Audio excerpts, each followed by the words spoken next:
Good morning students. आज हम लोग क्लास 10 के हिंदी विषय के अध्याय 9 अभिनयो, जो कि एक ललित निबंध है जिसके लेखक अशोक वाजपेयी हैं, इसके सभी पॉइंट को समझेंगे। उससे पहले आप लोगों को बता दें @टॉपर्स अकेडमी नंबर 1 चैनल पर आपको सभी विषयों के सभी चैप्टर के वीडियो मिलेंगे। सभी विषयों विज्ञान, हिंदी, संस्कृत, अंग्रेजी, समाज विज्ञान, व्याकरण, मैथ के सॉल्यूशन भी मिलेंगे।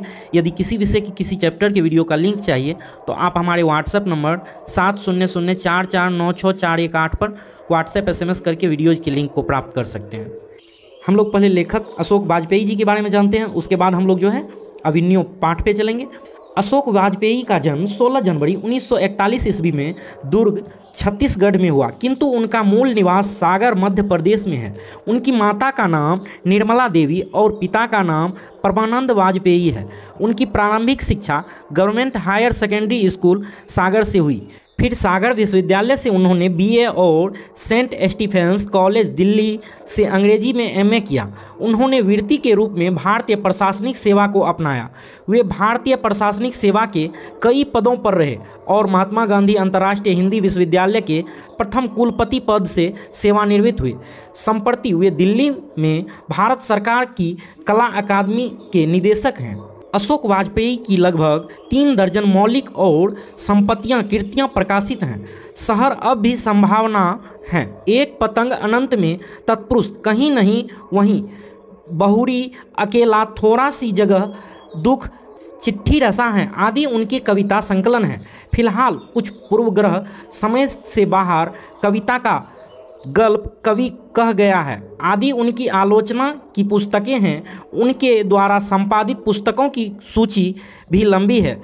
तीसरा साक्ष्य साहित्य, विनोद कला, विनोद कविता का जनपद, मुक्तिबोध, शमशेर और आज्ञे की चुनी हुई कविताओं का संपादन आदि उन्होंने कई पत्रिकाओं का भी संपादन किया है, जिनमें समवेत, पहचान, पूर्वग्रह, बहुवचन, कविता, एशिया, समास आदि प्रमुख हैं। अशोक वाजपेयी को साहित्य अकादमी पुरस्कार, दयावती मोदी कवि शेखर सम्मान, फ्रेंच सरकार का officer of the order of cross 2004 सम्मान आदि प्राप्त हो चुके हैं। सर्जक साहित्यकार अशोक वाजपेयी द्वारा रचित प्रस्तुत पाठ में एक संश्लिष्ट रचना धर्मिता की अंतरंग झलक है। यह पाठ उनके अभिनयो नामक गद्य एवं कविता के सृजनात्मक संग्रह से संकलित है।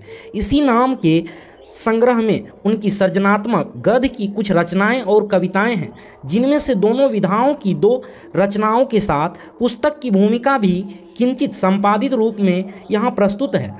अभिनयो दक्षिणी फ्रांस का एक मध्ययुगीन ईसाई मठ है, जहाँ लेखक ने 21 दिनों तक एकांत रचनात्मक प्रवास का अवसर पाया था। प्रवास के दौरान लगभग प्रतिदिन गद्य और कविताएं लिखी गई।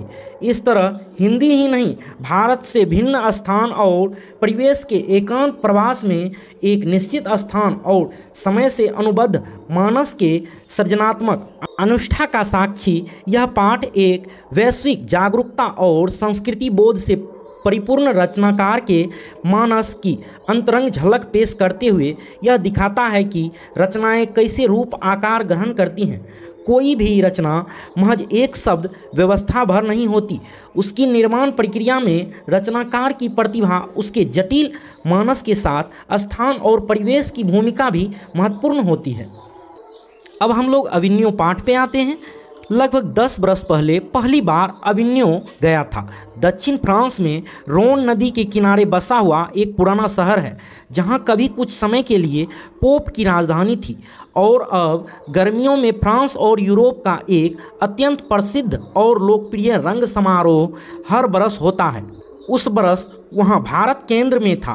पीटर ब्रुक का विवादास्पद महाभारत पहल प्रस्तुत किया जाने वाला था और उन्होंने मुझे निमंत्रण भेजा था। पत्थरों की एक खदान में अभिनयों से कुछ मीलोमीटर दूर वह भव्य प्रस्तुति हुई थी। सच्चे अर्थों में महाकाव्यात्मक कुछ दिनों और ठहरा रहा था।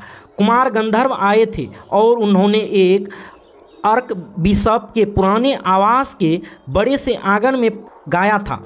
एक बंदिश भी याद है, द्रुम द्रुम लता लता। इस समारोह के दौरान वहाँ के अनेक चर्च और पुराने स्थान रंगस्थलियों में बदल जाते हैं। रोन नदी के दूसरी ओर अभिनयो का एक और हिस्सा है जो लगभग स्वतंत्र है। नाम है विलनवल। अविन्यो अर्थात अविन्यो का नया गांव या शायद कहना चाहिए नई बस्ती। वहां दरअसल फ्रेंच शासकों ने पोप की गतिविधियों पर नज़र रखने के लिए किला बनवाया था। उसी में कर्तसियन संप्रदाय का एक ईसाई मठ बना। ला सुद्राज 14वीं सदी से फ्रेंच क्रांति तक उसका धार्मिक उपयोग होता रहा। यह संप्रदाय मौन में विश्वास करता है। सो सारा एक तरह से मौन की स्थापत्य था। क्रांति होने पर इस स्थान और उसकी सभी इमारतों पर साधारण लोगों ने कब्जा कर लिया और वे उसमें रहने लगे।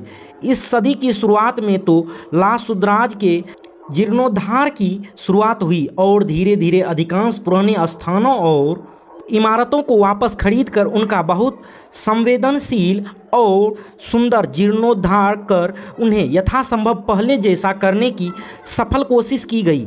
उसे एक संरक्षित स्मारक बनाए रखकर भी उसमें एक कला केंद्र की स्थापना की गई। यह केंद्र इन दिनों रंगमंच और लेखक से जुड़ा हुआ है। रंगकर्मी, संगीतकार, अभिनेता, नाटककार आदि वहां आते हैं और पुराने ईसाई संतों के चैम्बर्स में कुछ अवधि के लिए रहकर सारा समय अपना रचनात्मक काम करने में बिताते हैं। 2-2 कमरों के चैम्बर सुसज्जित हैं। उसमें फर्नीचर 14वीं सदी जैसा है, पर सर्वथा आधुनिक रसोई घर और नहान घर हैं। एक अत्याधुनिक संगीत व्यवस्था भी है।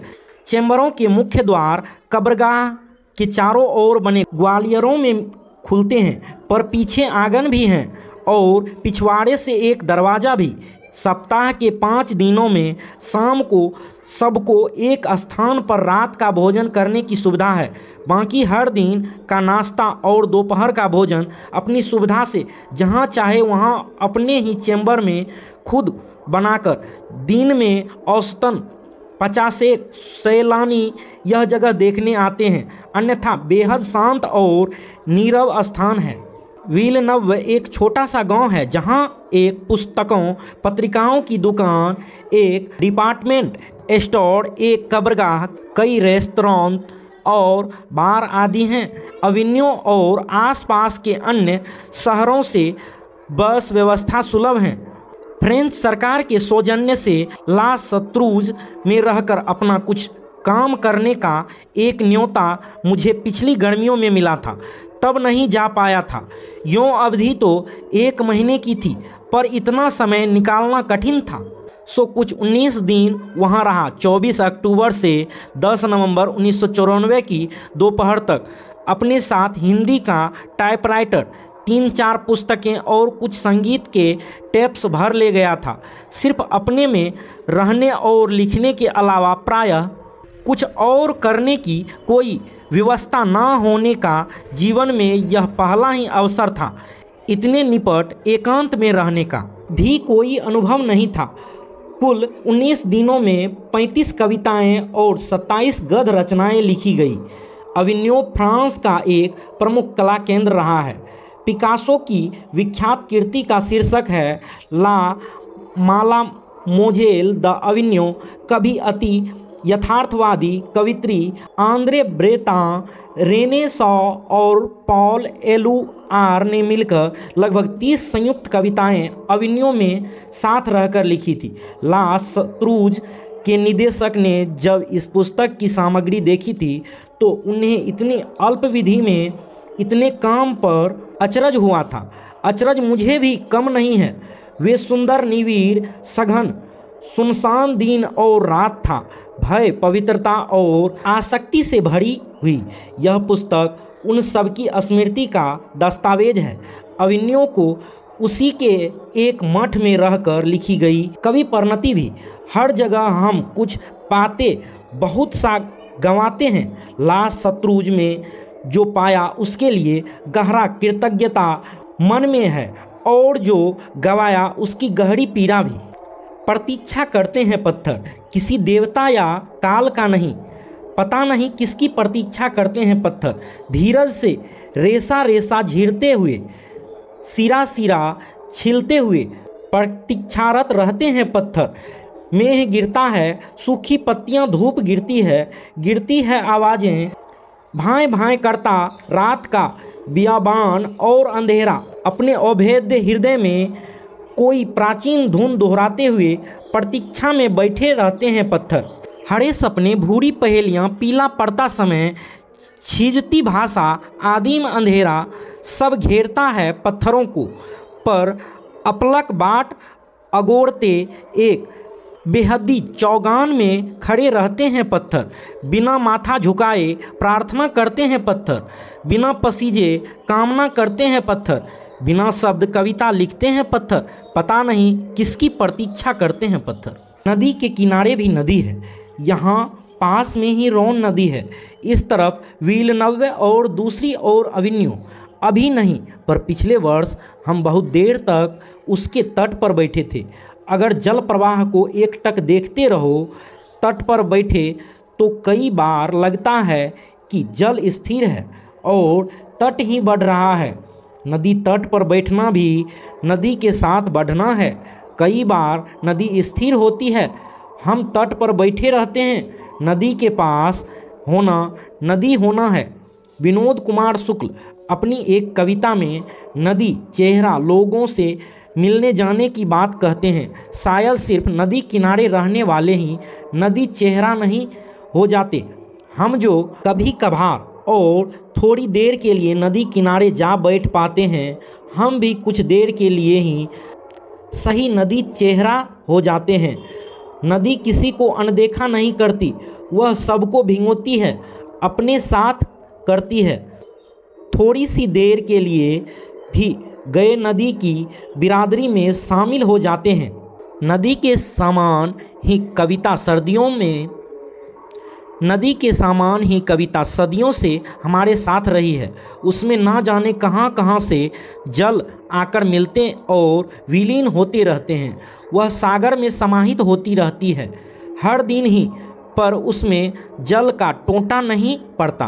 कविता में भी ना जाने कहाँ से कैसी कैसी बिंबमालाएँ, शब्द, भंगिमाएँ, जीवन छवियाँ और प्रतीतियाँ आकर मिलती और तदाकार होती रहती है।